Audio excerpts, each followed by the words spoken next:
estamos de vuelta a Patagonia Rural, del campo a la ciudad y la ciudad al campo, a través de la plataforma de Polar Comunicaciones, este programa que tiene como objetivo a todas nuestras amigas y amigos que viven en la ruralidad. Y ahora, un tema importante, esta situación que estamos viviendo respecto a la pandemia, que bien es cierto nos ha afectado directamente acá a la comuna de Punta Arenas, donde hemos tenido que estar afectos a esta cuarentena o favorecidos. La verdad es que hoy día es re complejo poder calificarlo. Yo diría que favorecido de nuestra manera.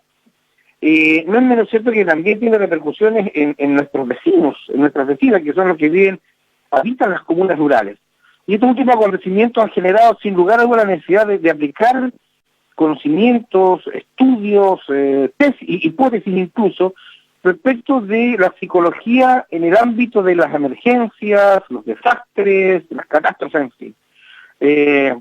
Hacía tiempo que no vivíamos una situación como esta. Y para ello vamos a agradecerle a quien nos va a comentar de esto, nos va a explicar cómo podemos aplicar ciertas teorías, el psicólogo clínico Claudio Carrera, a quien quiero saludar muy fraternalmente, por ahora nos conocemos de muchísimos años, así que Claudio, gracias por acudir a este llamado, a esta invitación, y nos imaginamos que hay mucho que decir, además incluso desde tu conocimiento por haber formado parte también de la policía uniformada en nuestro país, donde se conjugan varios ingredientes y condicionantes que permiten tener una visión mucho más amplia y también más específica. Claudio, un gusto saludarte.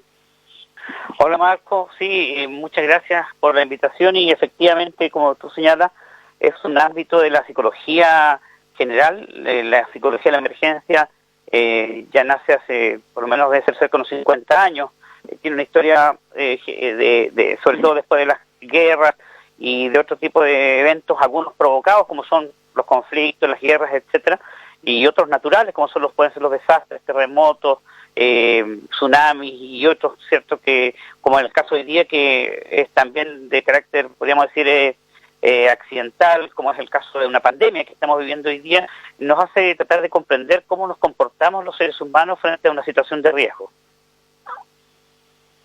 Sin lugar a dudas, yo lo decía al principio y lo tenemos claro. Hoy día, la semana pasada, a través de nuestra plataforma, en nuestro programa específicamente, junto a Sodama hicimos una invitación más que nada, o más que todo, una invitación a que las y los trabajadores del campo permanezcan en un fin de semana largo característico y típico de venir a la ciudad, porque el lugar más seguro, sin lugar a dudas, hoy día es el campo, es la ruralidad, para permanecerse ellos a salvo y no generar algún contagio que después incluso puede hacer de vuelta al campo cuando ellos regresen a sus lugares habituales de vivienda y trabajo, ¿no? Sí, sin duda. Fíjate que lo complejo de esto, bueno, primero que es algo que como todos ya lo han dicho muchas de diferentes plataformas, diferentes ámbitos, es tal vez una de las primeras, o sea, una de las más importantes pandemias que hemos vivido en los últimos 100 años. Pero igual, si uno se remonta un poco más atrás, el año 57, todavía incluso nuestros padres, conversando yo con mi madre, ella se acordaba de que los adultos andaban con unas mascarillas grandes que se habían hecho. O sea, pareciese que la memoria es más frágil, pero es como bastante más frecuente. En 1918 también, en la famosa gripe española, también da cuenta de varios, o sea, muchas veces nos han visitado tal vez este tipo de plagas y tendemos a olvidarnos y con el tiempo el hombre es frágil y vuelve a cometer el error de descuidarse frente a este tipo de contagio. Tal vez su riesgo su riesgo está centrado efectivamente en la facilidad del contagio, es muy rápidamente transmisible, es una proteína en el fondo, pero no es un bicho, no dice virus, pero en realidad no es algo vivo, sino que se adhiere, digamos, en el contacto con nuestro cuerpo, específicamente con áreas superficies más húmedas, o cuando una persona estornuda, o la saliva que queda a veces permanente. Incluso hoy día hay información que podría estar hasta 2 horas en un mismo lugar, en el aire, en suspensión. A veces y en el campo de pasar, cuando uno a veces está mirando desde la casa, o cuando entra el sol y ve que un montón de pedacitos de partículas que están como flotando dentro de la casa, y piensa, bueno, esas son un poco de ese tamaño, son las gotículas, que se le ha llamado así también, y que podrían también producir este contagio. Entonces, además es impredecible, tiene 4 meses prácticamente desde el 1 de diciembre que se informó en China hasta hoy día. No hay muchos estudios de campo que digan cómo poder prevenirla. Lo que sí se trata efectivamente que es en el ámbito de las enfermedades respiratorias, afecta generalmente las vías de respiración, específicamente los pulmones, puede producir infección y pasar a una neumonía. Y lo recomendable, como tú lo señalabas, efectivamente no hay otra solución que es mantenernos aislados unos de otros. Y el campo es, pero obviamente, el lugar ideal hoy día, sobre todo porque además hoy día yo creo que todos valoramos el campo y sobre todo aquel que tiene su capacidad productiva en su casa, a veces tiene las gallinas, los huevos, tiene hortalizas, ¿cierto? Tiene diferentes víveres que pueden ser obtenidos en el campo y que hoy día uno tiene que estar enfrentado porque vivimos en la ciudad, a poder ir a comprar a los supermercados y los lugares de cola son de amplio contagio. Yo quería señalar además este tema que lo comentaba recién, la psicología de la emergencia lo que señala es que frente al temor de algo en específico tendemos a tener una conducta inconsciente primero de una ansiedad, se produce una ansiedad, se produce un nerviosismo, a veces podemos somatizar a través del cuerpo esa ansiedad en alergias, en dolores de estómago, en trastornos del sueño, irritabilidad, molestia o violencia a veces también, sobre todo cuando estamos confinados en espacios pequeños. ¿Cómo? ¿Aló, Claudio? ¿Aló? Sí, pero esto, Claudio, te reitero, esto de trabajar remotamente tiene también este tipo de situaciones. Entonces, te agradeceríamos, creo, que te puedas mover un poco para ver si tienes mejor señal, porque se te corta la llamada. ¿Por ahí? ¿Ahí me escucho mejor? Sí, ahí está, ahí mejor. Ya, ahí me quedo entonces, en este lado. Ahí por favor, gracias. Eso. Mira, como te decía yo, la psicología de la emergencia estudia estos fenómenos y señala que el ser humano cambia su actitud frente a los factores estresantes. En este caso, el virus o el coronavirus, como se ha llamado esto, o COVID-19, es tanto la información que llega que nos empieza a producir también un temor porque no sabemos cómo se comporta, qué va a pasar, cuál es el recaudo que debo tener. Hay una actitud en la persona, primero, cuando se produce este temor, en que tendemos a producir una negación. Dicen, no, esto no me va a pasar, ha habido siempre y no lo creo. Yo no veo que a nadie le pase nada. Como tiene además una latencia de 14 días, incluso hasta 20 días, la persona dice, pero yo he estado y estoy bien, no me ha pasado nada. Entonces hay que tener mucho cuidado con eso porque este es un virus que que nos puede transformar en un mundo y nos acompaña más tiempo o más horas porque se adhiere a los plásticos, a la ropa, etcétera, y puede permanecer entre 6, 8, 10, 15, hasta 20 horas dependiendo de la superficie donde está. Por eso el esfuerzo que se ha hecho de limpiar las ciudades en todas partes, se ha hecho es lavar las calles de la ciudad porque eso permite que el bicho que cuando cae, digamos, o sea, este virus cuando cae al piso, digamos, sea sanitizado con cloro, y es de fácil destrucción porque basta nada más que con un buen jabón que produzca espuma, o tener alcohol gel, o tener cualquier preparación que sea en un quinto, digamos, de cloro, un quinto de cloro y el resto en agua, de 1 litro, ¿cierto?, que uno pueda tener, hacer una preparación, y con eso no hay ningún problema y se sanitiza todo. El problema está en que, como es inespecífico y difícil de poderlo, detectar, va produciendo una suerte como de ansiedad y de un estado de alerta permanente donde la gente no quiere tocar, o cuando llega a la casa quiere sacarse toda la ropa y todo, porque siente que en alguna parte puede haber pasado a ser tocado por alguien. Entonces, también en algunas partes, no solamente en Chile, sino también en otros países, también hay situaciones de conflicto, a veces en los supermercados, porque la gente empieza a quedar muy cerca, y cuando el otro se acerca más del metro, empiezan los conflictos, las agresiones, etcétera. Entonces hay que tener la calma, primero entender que es un proceso que va a pasar. Estamos recién en la mitad más o menos del desarrollo de este fenómeno epidemiológico, hay que esperar que vaya evolucionando, y lo que recomiendan los especialistas es que seguramente tarde o temprano todos nos vamos a contagiar con menor o mayor grado, pero con el tiempo va a ir mutando y vamos a tener anticuerpos si no llega la vacuna, que debe ser tal vez el próximo año, pero por mientras la mejor señal es quedarse en la casa. Nuestro cerebro procesa de diferentes formas la información. El hemisferio izquierdo, por ejemplo, hace toda la labor racional, y el derecho hace toda la labor emocional. Entonces, muchas veces cuando nos descontrolamos, nos asustamos, funciona mucho el hemisferio derecho, y para eso lo que uno tiene que, para calmarse, es tomar, asumir una tarea que tenga que ver con que tengamos que tomar conciencia en nuestro sentido. Por ejemplo, por decir, voy a respirar 3 veces seguidas y voy a exhalar, o tocarme con la punta del dedo derecho en la nariz. Esos actos que pueden parecer tremendamente simples, permiten que uno logre tomar control de su estado ansioso, se calme y empiece a tratar de tener actividades de cotidianidad, de rutina.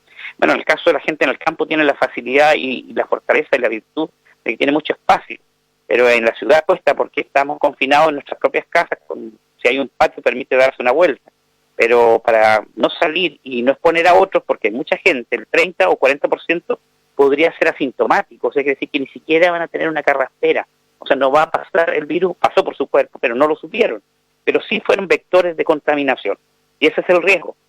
Entonces lo recomendable es, frente a una situación de emergencia, primero uno no se puede, o sea, preocuparse por algo que no puede manejar, no tiene sentido, así que uno tiene que dejarse llevar en ese sentido nada más que por las cosas que puede controlar. Y lo controlable, en nuestro caso, tiene que ver con nuestro autocuidado, mantenerse siempre, obviamente, lejos de centros de alta congestión de personas. Debemos mantenernos, dicen 1 metro, pero en realidad el ideal sería 1,5 metros.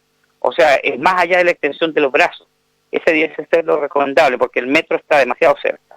Ese debe ser como la forma de transitar. Ahora, evidentemente, hay gente que no quiere usar guantes por razones de alergia, no sé.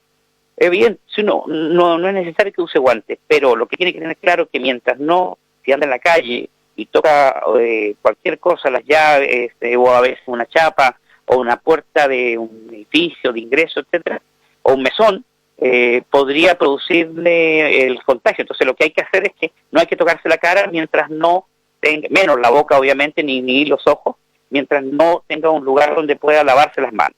Y en el caso de los supermercados, Claudio, es un tremendo instrumento de contagio.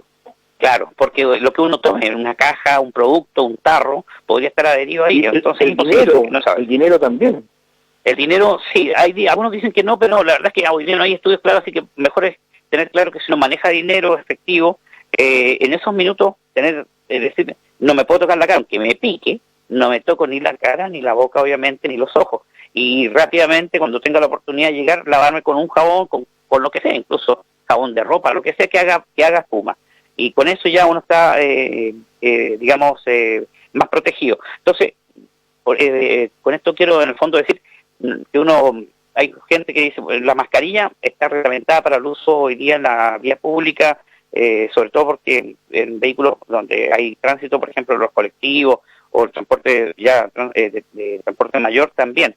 Pero en general, si uno anda caminando y no anda nadie, no debiese haber contagio. No está en el aire permanentemente, sino que cuando alguien estornuda, cuando una persona está infectada, en ese espacio cercano a los 1,5 metros de la persona, eso podría quedar en el aire. Por eso lo que se recomienda es ventilar siempre, y las casas también, porque si no hay una carga viral que se está acostumbrando, porque recordemos que esta fecha además es de aparición de otros virus también, la influenza y otros que también, resfriados comunes, etcétera. Entonces hay que, si vamos a sumar más otra carga viral en el fondo, es complicado. Entonces hay que ventilar las casas también y estar tranquilo, porque es una enfermedad como que va a ser superada, y la clave, como decíamos, cierto, de todo el mundo lo ha dicho, es entre todos, nos cuidamos y nos curamos. O sea, si yo todos tenemos necesidad. Yo estoy claro que cuando uno va al supermercado es porque le falta algo, pero a veces, no, al menos en mi experiencia y lo que he visto, es que se ha fortalecido la compra de los minimarkets o de los almacenes de barrio. Y esa es una buena alternativa, porque siendo más pequeño, el ingreso es de una persona, pero hay 4 o 5 esperando y no filas de 200. Y, bueno, claro, no está el producto que uno quería, la marca que uno quería, pero no hay, salvo, yo al menos he visto que no hay un exceso en los aumentos de los precios, sino que son los mismos. Obviamente no podemos compararlo con un líder o con los supermercados, con los Unimar, etcétera, las grandes cadenas, pero es una buena forma también de potenciar a nuestros supermercados de barrio, porque tiene la tranquilidad de que uno va a comprar y está el producto que quiere y puede sacarlo y irse tranquilamente tiene esta ansiedad de estar mucho tiempo en un lugar donde se está respirando esta posibilidad del contagio. Entonces, la recomendación sería eso. Hay un tema no menor para nuestras amigas y amigos del campo. Por medio de comunicación hoy día tenemos una misión importantísima y fundamental, entre ingrata, por así decirlo de nuestra manera, pero también de mucha responsabilidad, que es entregar información que no solamente viene desde el Estado, del gobierno, que es cierto que tiene que manejar la situación, pero además también están las redes sociales hoy día. Y hoy día con este mismo aparato del teléfono y la señal de internet que cubre gran parte, ¿no es cierto?, del territorio, en el campo también se está recibiendo información. Y esta información muchas veces puede incluso, en la misma sensibilidad de quienes están en el campo, puede ser un tanto dañina o no. ¿Cómo se maneja esa situación? ¿Qué le diría usted a las amigas y a los amigos que nos están escuchando en este minuto respecto a la información que reciben, no solamente, ya lo decía, a través de los medios de comunicación, sino que también de las redes sociales? Sí, bueno, hay que tener mucho cuidado. Parece un fenómeno que hace rato está dando vuelta, la fake news, como dicen, noticias falsas, y hay gente que a veces le gusta simplemente alertar o alarmar. Yo creo que ahí lo que hay que considerar es una sola fuente de información, digamos, o ser al día o 2 veces al día, pero la idea sería no quedarse metido tanto en las informaciones y estar buscando antecedentes cuando ya prácticamente se ha dicho todo. La forma de prevenirlo, no hay vacuna, hay solamente medidas de mitigación de los síntomas, pero lo recomendable, a mi juicio, sería, porque si no nos empezamos a verdaderamente, como se dice en forma coloquial, a psicosear con información que nos llega y que no necesariamente es la más adecuada y la más correcta. Entonces, uno empieza a mirar y empieza a ver, claro, la estadística, los números van creciendo, etcétera, pero en general se comporta relativamente estable. Ahora, yo no tengo el número exacto, pero me imagino si uno comparase la cantidad de fallecidos. Yo, por mi antiguo trabajo, tú lo sabes, en Punta Arenas fallecían 90 personas mensuales, 90 personas al mes en la región, en el fondo. Y de esas llegaban al cementerio de Punta Arenas 65. Entonces, yo no sé, capaz uno revisarse la estadística, tal vez no haya una cifra tremendamente diferente a la habitual, pero el hecho que se individualice, que se tome solamente el segmento que está falleciendo por esta enfermedad, claro, produce un grado de temor. Entonces yo creo que hay que estar tranquilos y calmados en el sentido y informarse, eso sí, sin duda, pero tener una fuente de información, escoger una que sea relativamente creíble, etcétera, y acudir a esa nada más y no seguir contagiándose y no recibiendo tanta información. Y sobre todo en el caso de si hay niños, pues los niños lo ven de otra forma, la recomendación es que ellos realicen sus actividades normales. Ya lo han dicho los especialistas, sobre todo en el tema de la educación, no se les puede exigir a los chicos que tengan un rendimiento adecuado, ni se les estén tomando pruebas, etcétera, por internet, pero sí que tengan actividades, sobre todo de reunión a través de hoy día los sistemas que permiten de que puedan contactarse a través de las redes sociales, etcétera, y conversar. Eso creo que es una buena forma hoy día de aprovechar esta distancia en la cual nos tenemos que mantener, pero respetando el hecho de que no podemos dejar seres sociales. Somos seres sociales y tenemos que contactarnos con el resto, llamar a los amigos, a nuestros seres queridos, a nuestros parientes. Entonces, recomendación es tener una fuente confiable de información y tal vez escucharnos una vez al día, porque no es necesario estar constantemente o cada media hora que está pasando, porque eso nos va a producir mucha ansiedad y no va a mejorar en nuestra condición en la cual debemos estar en el fondo saludables. Debemos evitar el consumo excesivo del alcohol. En aquellos que fuman, también dejar al menos lo que puedan dejarlo lo más posible. Hidratarnos mucho, tomar mucho líquido, como ocurre con cualquier tipo de enfermedad en el invierno, sobre todo en el caso de elementos líquidos, calientes, como se ha recomendado, que tengan un estado, digamos, de alcalino y que permita que uno pueda tener una buena, pueda enfrentar mejor si es que nos tocase que nos enfermáramos de este COVID-19. Entonces, yo creo que va por ahí y mantener una buena relación dentro del ámbito familiar, distraerse con otras cosas, hacer actividades en grupo. A veces uno nunca juega a las cartas o al dominó, juegos que son como hoy día ya medio desfasados, pero en el campo se siguen haciendo, entonces rescatar eso y jugar en familia y compartir, aprovechar el espacio, respetar los espacios de los demás, y yo creo que con afecto uno supera todo, ¿cierto? El hecho de que estemos todos sanos, a veces hace que nos enojemos con uno o con otro, pero estemos todos sanos y cuidándonos todo es lo más importante. Yo creo que la clave de la salud mental está justamente en demostrarnos los afectos, tal vez no como lo hacíamos antes, en abrazos y besos y todo, pero en decirnos te quiero, en decirnos estoy preocupado, estoy interesado en ti, necesito saber, estamos pensando en ti. Decirnos las cosas también hace bien, porque como no tenemos el elemento del afecto físico, tenemos que tenerlo al menos del afecto emocional a través de la palabra. Claudio, nos quedan un par de minutos y yo quiero pedir esta interesante conversación y este compartir contigo.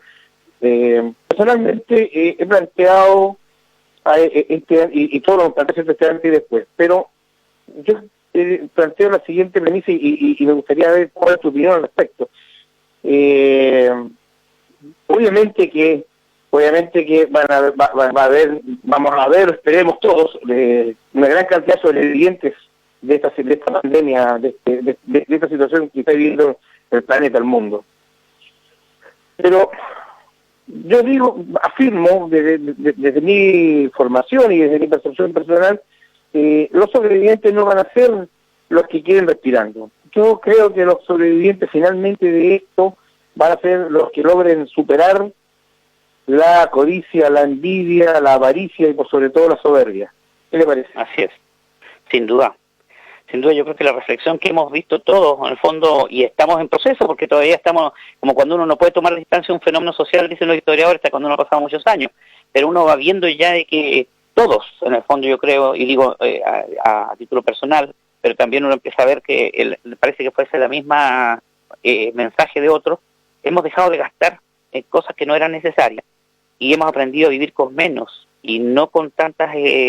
Entonces, quiere decir que también, sobre todo tal vez en el caso de nuestra ciudad y también de nuestro país, tal vez va a haber un cambio porque van a dejar de cosas que eran importantes, los objetos, las cosas, etcétera, van a dejar de ser tan relevantes como lo eran, y yo creo que nos vamos a volver a centrar como personas en nosotros mismos nuevamente, en nuestras relaciones humanas. Yo creo que va a emerger de esto un humanismo que estaba prácticamente quedado en la retórica nada más y no en la práctica, y van a aparecer nuevas formas de vincularnos y de valorar también las cosas que no valoramos. O sea, hoy día la vida, porque es una amenaza, ¿no?, que está latente en un lugar, dice, ¿cierto?, de que pueda uno tocarlo o no, y que pueda irse en algún minuto, y si no me toca a mí, que se vaya, que le toque a otro ser querido. Entonces, ante eso es aprovechar el tiempo y tener claro que lo único que nos queda y que tenemos y que vale es el tiempo.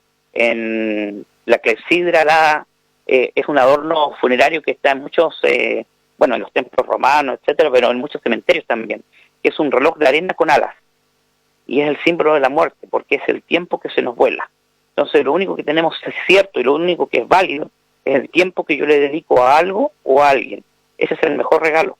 Entonces, a la medida que nos sentamos, conversamos con un amigo, compartimos una media hora, una hora de nuestro tiempo, si eso tuviese un valor que no debe ser económico, hoy día ese debe ser la lección que vamos a crear. En el fondo tenemos que potenciarnos nuevamente en este humanismo que estaba tan perdido y volver a reencantarnos en una sociedad, en un hombre, en un ser humano que se había descuidado y que había descuidado también su sentido de la vida, y que se había transformado en esto que tú también lo señalabas, que eran otros virus, como eran justamente el egoísmo, la competencia, el arribismo, ¿cierto?, el tener dinero por tener, el tener los objetos, etcétera, y habíamos perdido el sentido de la vida. Esa práctica tendremos que seguir manteniendo quienes del año 82 como todavía, ¿no? Y que la mantenemos todavía. Así es. Así yo creo que quiero agradecerte, Claudio, Claudio Carrera, psicólogo, debo orgullosamente decir, un amigo de la vida, fuimos compañeros de curso incluso, y que nos seguimos juntando en este mismo mensaje para rescatar esto que nos decía el último Claudio Carrera, ¿no es cierto?, de mantener la amistad. Nosotros lo hemos cultivado por años, y hacer la invitación a todos. Claudio, quiero agradecerte que hayamos compartido con las amigas y los amigos del campo, agradecerte toda esta información valiosa que nos has entregado, y por supuesto vamos a mantener el contacto. En algún otro momento volveremos a a ir avanzando porque hay mucho que hablar respecto y acompañar a quienes hoy día, desde otro escenario, incluso como decíamos al principio, mucho más seguro están viviendo esta pandemia. Un abrazo grande como siempre y gracias por acompañarme y ayudarme en esto. A todos los auditores y auditoras de tu programa, a la gente del campo, que hoy día disfruten esa tremenda riqueza que significa tener, a veces uno piensa, no siempre todo, pero sin embargo lo tienen completo, porque lo más importante de la vida sin duda es la familia, los hijos y la salud. Un abrazo. Gracias, Claudio. Gracias a ti. Claudio Carreras Dulan, psicólogo, que nos acompañó en este segundo bloque de Patagonia Rural, entregando estas recomendaciones, estos consejos y haciendo también estos análisis respecto a este antes y este después de lo que va a ser esto, que vamos a sobrevivir todos sin lugar a dudas. Y ya lo decía, volvamos a cultivar las relaciones más humanas. Es el momento de ponerle punto final a la avaricia, a la codicia, al egoísmo, a la competencia, a las monedas. Hoy día hay algo mucho más valioso, no tiene números, y es la vida. A ustedes por permitirme llegar hacia sus hogares, a los puestos, a las estancias, a los cascos de las estancias, a todo el mundo rural. Un abrazo muy grande, Patagonia Rural, desde la plataforma de Polar Comunicaciones. Hasta pronto. Polar Comunicaciones, radio, televisión e internet, presentó Patagonia Rural, con la conducción de Marco Aurelio Arteaga.